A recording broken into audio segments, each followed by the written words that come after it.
Logika bakpao. Bambang Gentolet. Ih, kamu salah. Oh iya, maaf, saya lupa.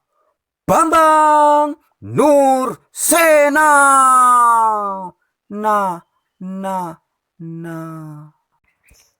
Video-video di channel Wartawan Injil ini hanya bagi orang-orang yang mau berpikiran sehat.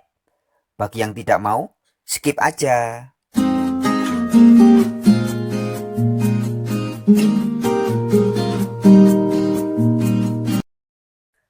Sobat-sobatku pemerhati channel Wartawan Injil.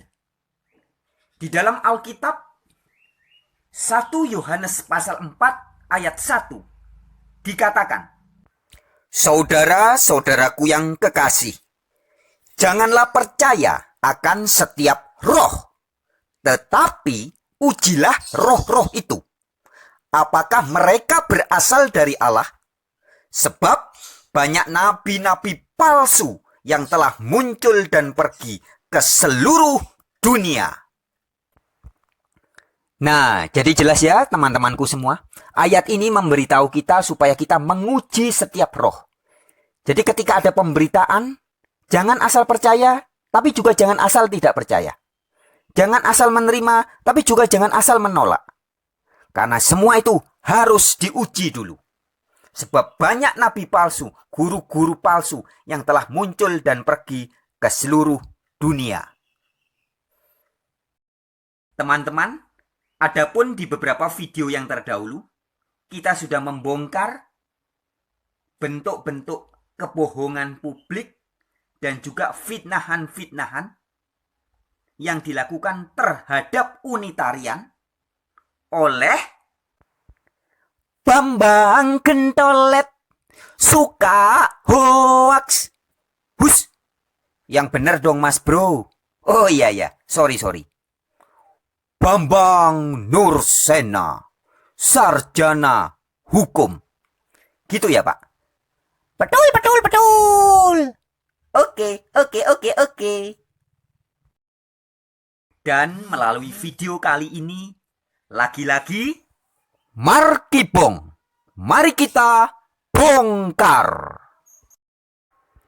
Dalam makalah atau bukunya, seperti yang tampak di layar ini ya, yang juga menjadi bahan seminarnya, yang mengandung banyak fitnah dan kebohongan publik itu, yang oleh Nursena diberi judul Sekte Unitarian Bukan Kristen Tauhid. Dalam seminar dan juga makalah atau bukunya ini ya, buku yang mengandung banyak kebohongan publik dan fitnah ini, Bambang Nursena di bagian ke-6, di bab 6 ya, juga dengan gayanya mengejek Unitarian berkata demikian. Ini tertulis di sini ya. Karena ajaran rasuli ini akan sulit dipahami oleh logika bakpao kaum Unitarian dan saksi-saksi Yehova. Gaya bahasanya Nursena ya. Ini memang pelawak ini. Bambang satu ini tidak kalah dengan Bambang Gentolet. Dia mengatakan bahwa ajarannya dia itu rasuli. Dan ajarannya dia yang rasuli. Rasuli itu artinya ajaran yang sesuai dengan ajaran para rasul.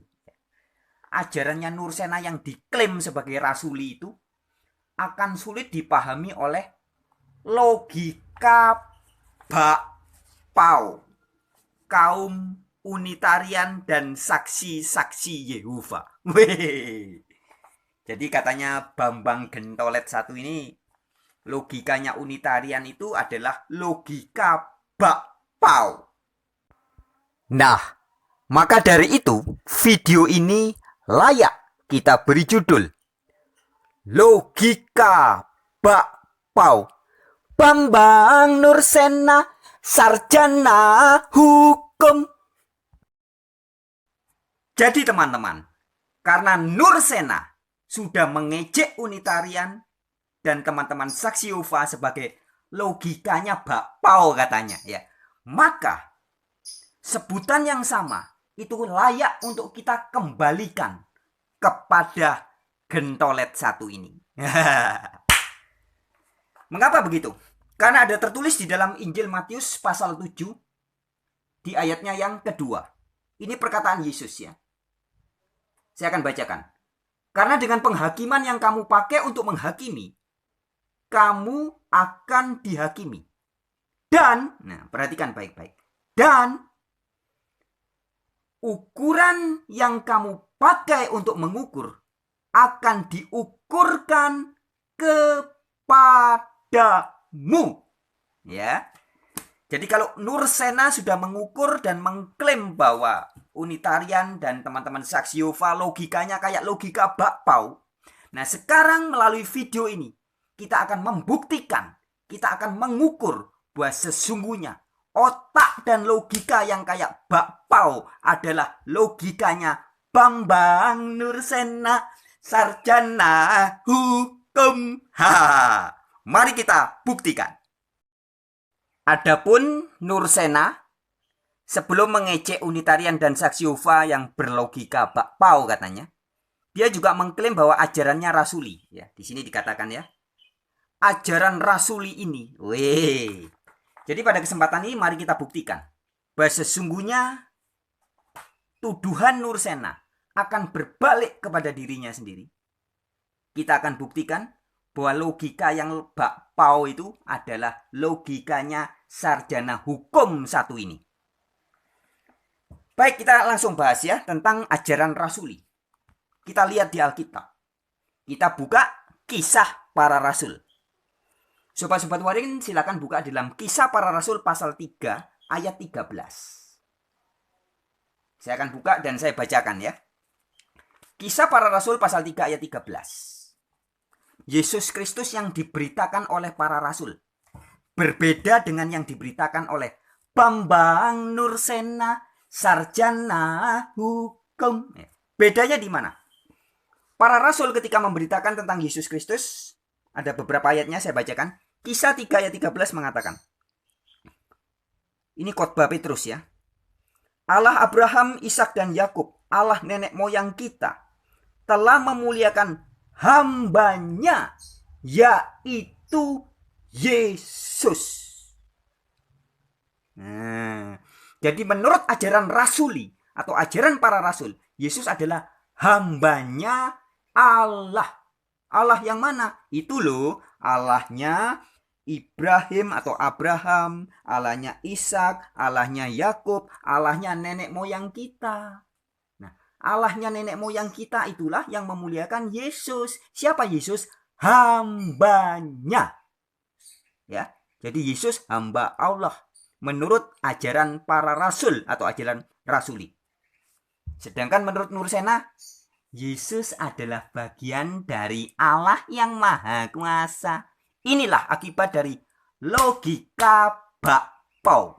Bambang Nur Sena, sarjana hukum. Sekarang kita lihat ayat berikutnya. Kisah Para Rasul pasal yang keempat.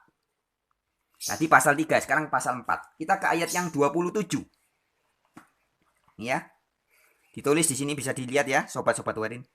Yesus hambamu, ya, saya bacakan ya. Ini doa jemaat.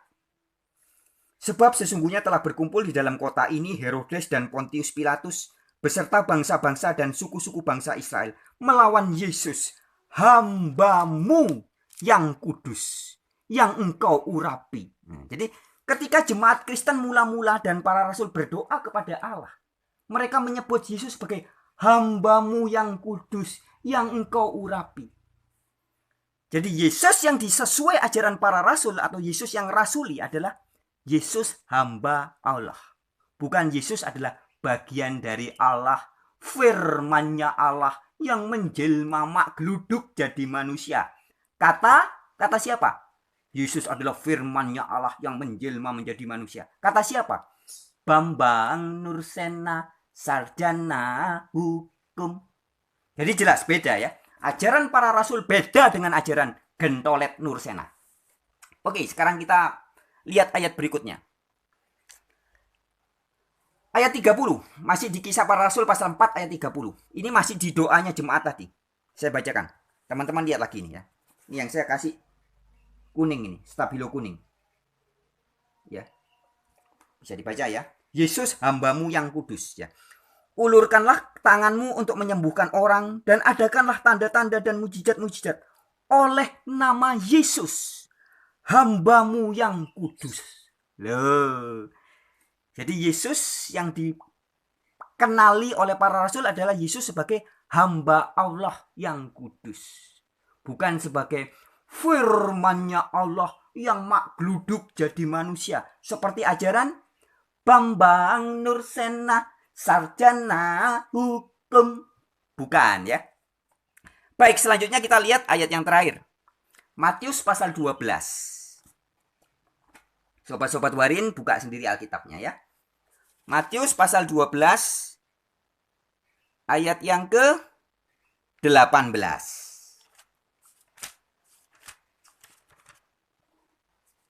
Ajaran yang rasuli ini. Kita akan lihat.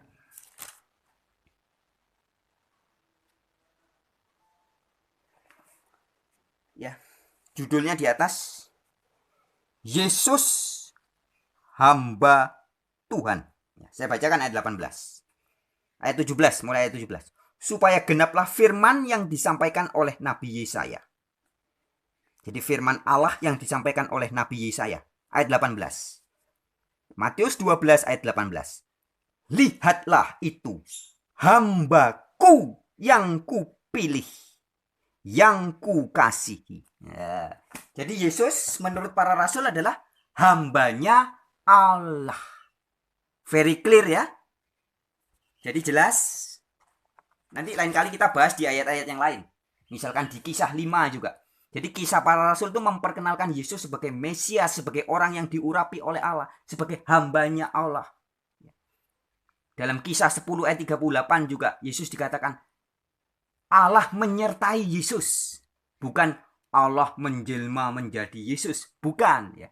Nanti teman-teman lihat sendiri. Kisah para rasul pasal 10 ayat 38. Tidak dikatakan Yesus adalah Allah, tapi Allah menyertai Yesus. Sehingga Yesus bisa melakukan tanda-tanda dan mujizat-mujizat yang luar biasa. Sebab Allah menyertai Yesus. Bukan Allah atau firman-Nya Allah menjelma menjadi Yesus. Bukan ya. Jadi jelas sahabat-sahabatku, dalam hal ini yang logikanya bisa disebut sebagai logika bakpao, bukan teman-teman kita saksi Yehova ataupun kaum unitarian, tetapi justru si Bambang Gentolet sendiri yang layak disebut sebagai logika bakpao.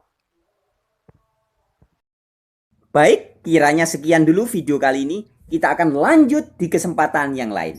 Tapi sebelumnya saya mau mengingatkan sobat-sobatku. Di dalam Efesus 2 ayat 2 dan Efesus 6 ayat 12 kita diingatkan. Bahwa musuh kita yang sebenarnya bukan manusia. Bukan darah dan daging. Jadi mengapa saya perlu mengingatkan ini? Supaya jangan sampai kita jatuh dalam dosa kebencian yang berlebihan. Terhadap orang-orang yang menentang kita. Termasuk terhadap Bambang Nursena ini ya. Meskipun Bambang Nursena seringkali memfitnah kita, menuduh kita macam-macam, tapi kita harus tetap mengasihinya. Sebab musuh kita yang sesungguhnya bukan darah dan daging, tapi kuasa-kuasa jahat yang ada di udara, yang bisa mempengaruhi orang-orang seperti Nursena Bambang ini. Di mana ayatnya? Efesus 2 ayat 2 dan Efesus 6 ayat 12. Baik, sampai jumpa di kesempatan yang lain. Saya wartawan Injil untuk Indonesia.